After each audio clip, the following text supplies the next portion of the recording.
Cyrus the Great, the conqueror who let people stay free.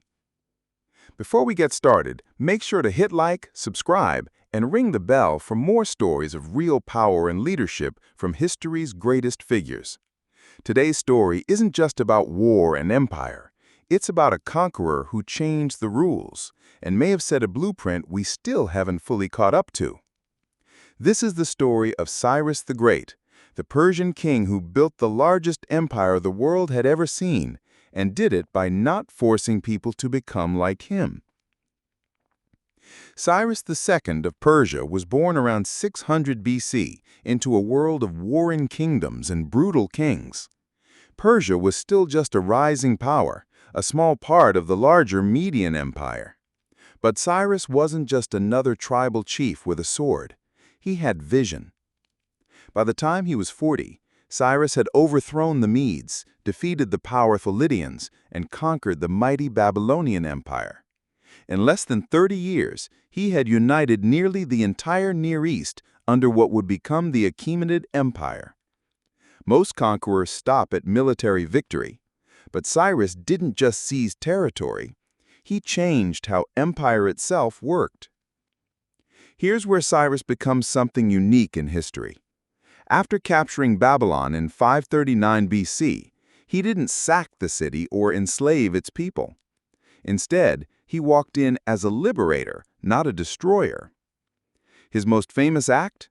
He allowed the Jews, who had been exiled in Babylon for decades, to return to Jerusalem and rebuild their temple. And it wasn't just them. Cyrus respected all the local customs and religions of the people he conquered.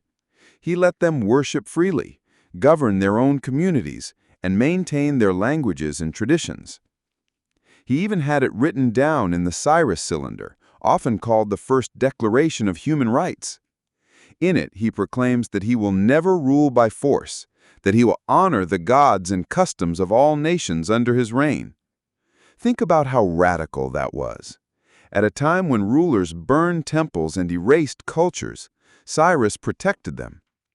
He understood that real power isn't fear, it's loyalty. Cyrus wasn't just being nice, he was being smart. By allowing people to live as they always had, he didn't waste time or resources on endless rebellions.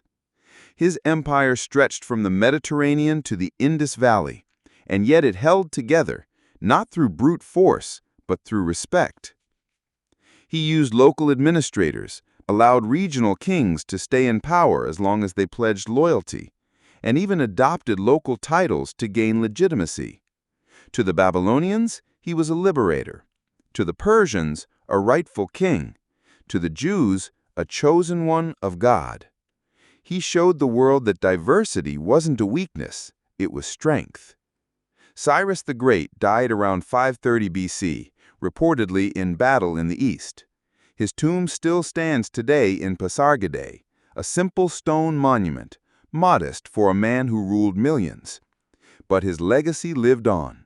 His policies of tolerance influenced later empires, from the Greeks to the Romans, and even inspired the framers of modern documents like the U.S. Bill of Rights and the UN's Universal Declaration of Human Rights. And maybe most powerful of all, he showed the world that conquest doesn't always have to come at the cost of culture, that power and compassion can walk hand in hand. Cyrus was more than just a king. He was a visionary.